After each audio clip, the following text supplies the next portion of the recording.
కొండం దవ్వి ఎలకని పట్టడం అంటే ఇదేనేమో. పాపం ఆంధ్రజ్యోతులు నిన్న జనరల్ ఫ్రంట్ పేజీలో ఒక స్టోరీ రాసుకొచ్చారు, పేకాట స్థావరం. నేను చెప్పా రాష్ట్రం అంతా అదే జరుగుతుంది నాయన, ఒకటే రాసుకుంటున్నారు మీరు అన్నటువంటిది. అక్కడ ఏదో లోకల్ ఎమ్మెల్యే హస్తం ఇవన్నీ తీరా చూస్తే పాప అంత పెద్ద వార్తకి ఇంత చిన్నది. 9 మందిని అరెస్ట్ చేశారట. జోదర్ల అరెస్టు, శిబిరం సీజు, వెలంవారిపాలెంలో పోలీస్ పికెట్, పరారీలో శిబిరం నిర్వాహకుడు. ఈ గ్రామంలో ప్రతిరోజు సాయంత్రం 5 గంటల నుంచి తెల్లవారుజామున 5 గంటల వరకు జోదం జోరుగా సాగుతుంది. సోమవారం రాత్రి కూడా సుమారు 90 మంది జోదర్ల శిబిరానికి వచ్చి తెల్లారి వరకు మందు విందు పేకాటతో గడిపారు.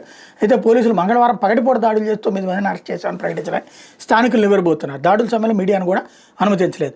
ఈ శిబిరం ప్రధాన నిర్వాహకుడైన పశ్చిమ గోదావరి జిల్లా భీమవరం సమీపంలోని ఎల్లూరుపాడు ప్రాంతానికి చెందిన వ్యక్తి మాత్రం పోలీసులు దొరకలేదు. ఇతను పేకాట శిబిరం ద్వారా వచ్చే సంపాదనతో 5 కోట్ల విలువ చేసే భవనం నిర్మించుకున్నట్టు తెలిసింది. పోలీసులు మాత్రం అతను పట్టుకోవాలని ప్రయత్నాలు కూడా చేయకపోవడం గమనార్హం. మంగళవారం ఆంధ్రజ్యోతి వార్తతో ఇది చేశారు. ఈ 9 మందిని కోర్టు ముందస్తు బెయిల్ ఇచ్చేసి మరి ఇదే దాన్ని ఏమంటారు, పెనాల్టీ వేసి వదిలేస్తుంది. అంత మించి ఏముండదు. ఇదే రాష్ట్రంలో అడ్డదిడ్డంగా జరుగుతున్నటువంటి వ్యవహారాల్ని పాపం వీళ్ళు మరి ఏదో కొంత ప్రయత్నించారు, తేడా జరిగిందనమాట.